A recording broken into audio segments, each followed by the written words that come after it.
Kia ora, I'm David Chaston with 90 at 9, brought to you by interest.co.nz. This will get everything you need to know in 90 seconds at 9 o'clock with news that the ECB has turned hawkish and is now focused on fighting inflation rather than propping up some of their large, slow-growing economies. But first, new American jobless claims rose to 185,000 last week, a very minor rise. There are now 1.255 million people on these benefits, still an all-time record low, even if little changed from the prior week. And tomorrow, all eyes will be on the American CPI inflation rate. It is expected to come in at 8.3% for May, the same as for April. But there will be special interest on the food component, which could well come in higher than the overall prices. In China, exports were expected to recover somewhat in May after a tepid change in April, but in fact, they rose almost 17% to $308 billion.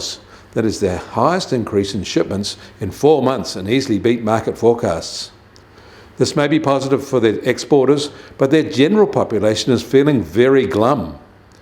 China's Consumer Confidence Index slumped in April from March and hit its weakest level since the data was first available in 1991. Their core problem isn't inflation, it is income reductions. This is yet another indication as to why Premier Lee appears so worried about their economic situation.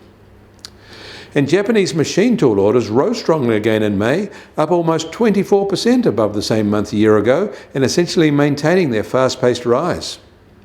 And the European Central Bank said during its June meeting that it'll end its net asset purchases under its asset purchase program in July and intends to raise its key interest rates by 25 basis points next month.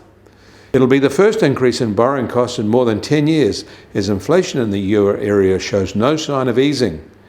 It is likely to raise them again by the same amount in September. The US Treasury 10-year yield will start today up 2 basis points at 3.04%, and the price of gold is down $5 today, and now at $1,849 an ounce. And oil prices are down $1 from this time yesterday, now just under $120 a barrel in the US, while the international Brent price is now just under $122.50 a barrel. And the Kiwi dollar will open today sharply lower at just under 64 US cents.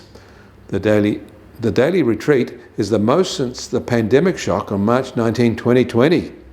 Against the Australian dollar, we're marginally firmer at 89.9 Australian cents, and against the euro, we're just under 60.2 euro cents. That all means our trade-weighted index starts today at just over 71.2 and down 100 basis points in a week, mostly due to the rising greenback and the downgrading of commodity currencies. Kia ora, I'm David Chaston. That was 90 at 9, brought to you by interest.co.nz.